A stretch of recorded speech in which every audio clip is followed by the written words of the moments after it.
Bienvenue sur Leadershift, le podcast qui fait bouger votre leadership. Bonjour, c'est Vincent. Bienvenue dans un nouvel épisode de Leadershift. Cette semaine, les effets dévastateurs d'un mauvais leadership. C'est mon fils aîné, Alexandre, qui m'a suggéré ce sujet d'épisode il y a quelques semaines. Donc, merci à toi, Alexandre, qui m'a dit « Mais papa, tu parles beaucoup de leadership, mais est-ce qu'on connaît les effets d'un mauvais leadership ? Qu'est-ce que ça donne ? Est-ce que vraiment il y a des effets Bon. Et donc cette semaine, je me suis dit que j'allais vous entretenir de ce que j'ai découvert. Alors, on sait que le leadership est décrit comme le moteur de la performance individuelle et donc de la performance collective. Mais est-ce que c'est pas parce que le plus donne le plus que le moins donne le moins, hein ? Il n'y a pas de causalité inversée. Donc on pourrait dire que c'est pas forcément parce qu'il y a un mauvais leadership qu'il y a une mauvaise performance. Mais en fait, si. Les recherches scientifiques auxquelles j'ai pu avoir accès montrent que le mauvais leadership coûte en fait très très cher en baisse de performance, en hausse du turnover, en multiplication des arrêts de travail, des arrêts de maladie, en atteinte à la réputation, etc., etc., etc. Alors, on va commencer par définir ce qu'est un mauvais leadership, et vous verrez que c'est intéressant. Il n'y a pas de définition normative, il n'y a pas de définition explicative.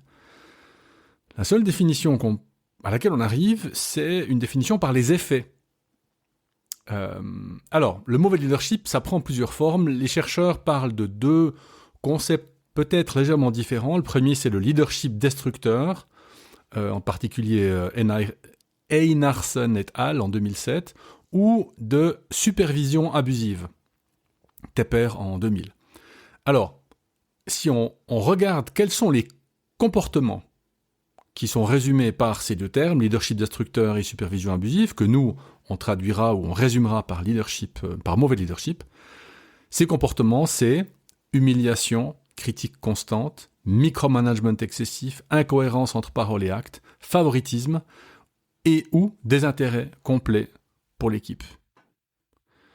Donc, alors, je sais, chers auditeurs, chères auditrices, que vous ne vous reconnaissez pas dans ces comportements, et je ne le dis pas qu'en rigolant, puisque vous savez que c'est un biais, hein. On parlait l'autre jour du fait qu'il y a des parents qui ont des enfants, par exemple, mais qui ne se sont jamais vraiment intéressés à la pédagogie, en fait, qui élèvent leurs enfants comme on les élevait il y a 150 ans. Et quelqu'un disait, mais il suffirait de créer des cours, et puis finalement, comme quand on veut adopter un chien, on fait des cours pour dresser un chien, on pourrait faire un cours pour aider les parents à, non pas dresser, mais à faire grandir leurs enfants, éduquer leurs enfants. Et ça ne marcherait pas, puisque les seuls qui s'y intéressent, ce sont ceux qui se préoccupent de cette question-là et qui sont donc statistiquement potentiellement déjà meilleurs que toutes les gens qui ne s'en préoccupent pas. Et donc, si vous écoutez Leadershift, c'est que vous vous préoccupez de leadership et donc vous avez vraisemblablement, certainement déjà de meilleures pratiques. Mais ce mauvais leadership, donc humiliation, critique constante, micromanagement excessif, incohérence entre paroles et actes, favoritisme, désintérêt pour l'équipe, c'est pas de l'incompétence accidentelle. Ça veut dire qu'on ne parle pas d'un leadership mauvais parce qu'incompétent.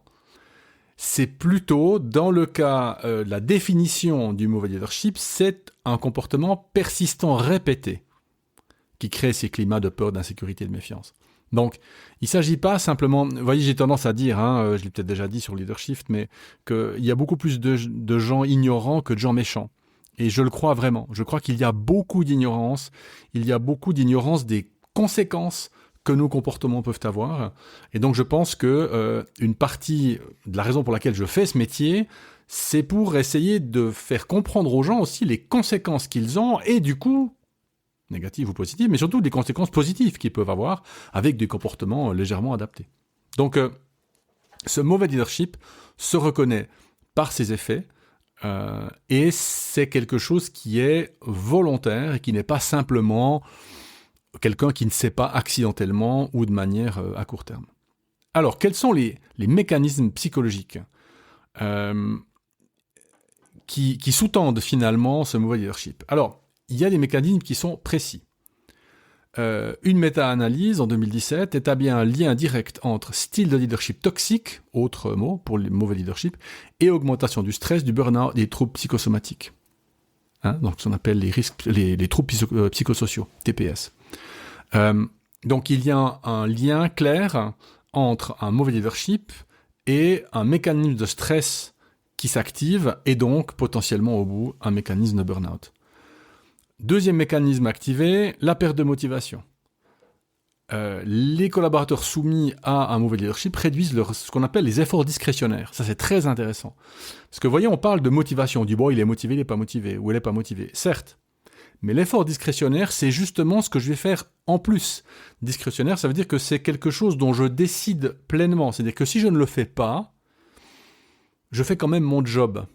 Mais si je le fais, j'amène ce petit plus qui peut être des fois invisible et qui fait la différence en termes, par exemple, de productivité ou de créativité ou de performance.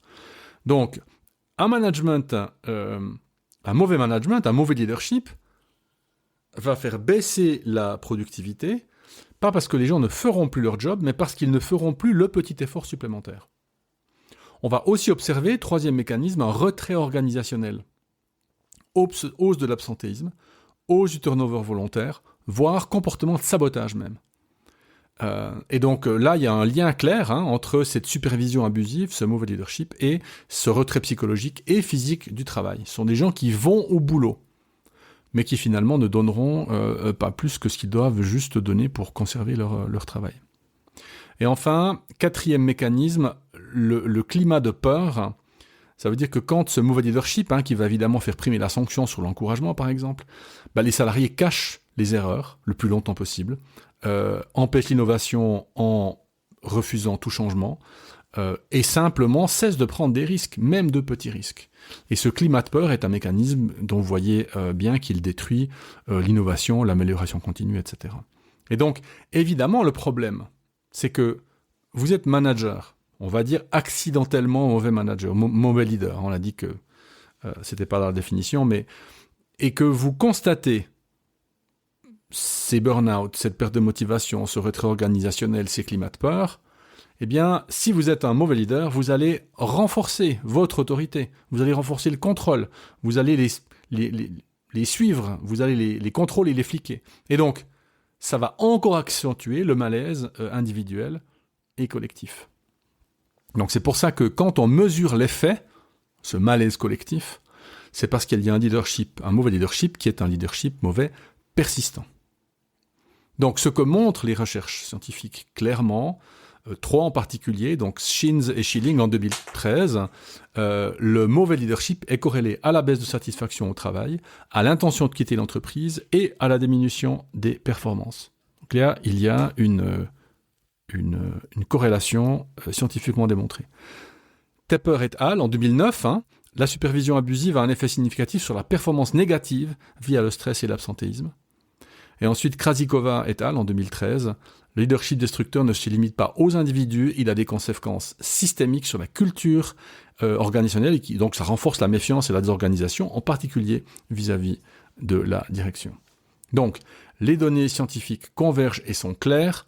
Un ou une mauvaise leader détruit de la valeur, de la motivation et de la confiance bien plus vite qu'un bon leader n'en crée. Ça, c'est très très important. Ça veut dire que il faut commencer par faire un travail d'identification.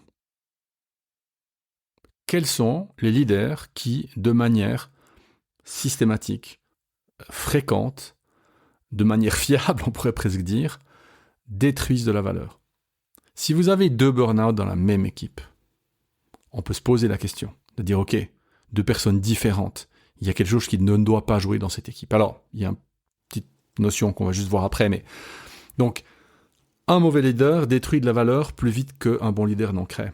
Donc, il faut commencer par identifier ces mauvais leaders et voir ce qui se passe. Corriger les comportements. Je crois, moi, à la possibilité pour ces gens de se rendre compte de l'effet qu'ils ont, et donc, une fois qu'ils se sont rendus compte de l'effet qu'ils ont, négatif, qu'ils décident de changer leur manière de faire. Il y a des gens qui continueront à avoir le comportement qu'ils ont pour des questions de croyances limitantes, souvent, liées à leur rôle. Un chef, ça doit, 3 petits points. Une chef, ça doit, 3 petits points. Et dans ces cas-là, honnêtement, c'est très très dur.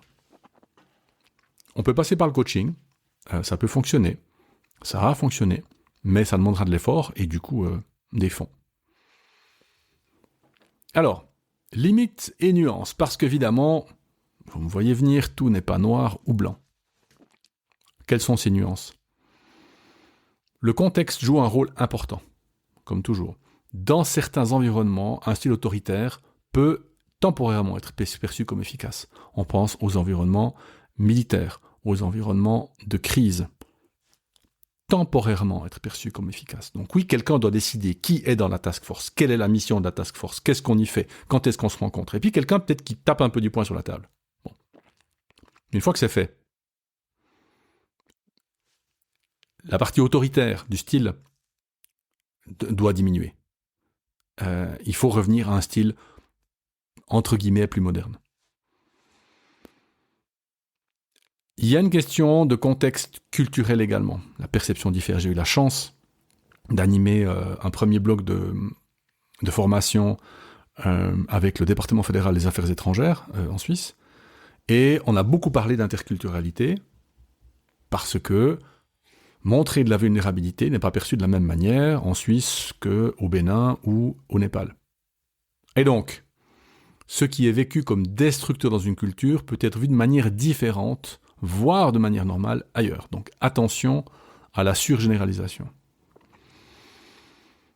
Et enfin, dernière nuance, certains comportements qu'on pourrait percevoir comme étant des comportements négatifs sont en fait simplement des comportements réactifs. C'est-à-dire qu'un leader ou une leader sous forte pression, pour de bonnes ou de mauvaises raisons, peut adopter des pratiques toxiques par épuisement, pas par choix conscient. Donc le même burn-out, vous voyez, en fait, on peut remonter tout ça d'un niveau. C'est-à-dire qu'on a dit leadership, mauvais leadership abusif, supervision abusive au niveau des collaborateurs. On se dit, mon chef. Oui, mais votre chef, c'est aussi un collaborateur ou une collaboratrice. Donc son chef ou sa chef à elle, ou à lui, va aussi avoir potentiellement des comportements de leader négatifs et donc qui vont impacter et potentiellement faire prendre des décisions de management, de leadership à votre propre hiérarchique qui soient des pratiques toxiques, mais pas par choix conscient dans le sens, mais plus par épuisement, par lassitude. Ça, c'était le premier grand groupe de nuances.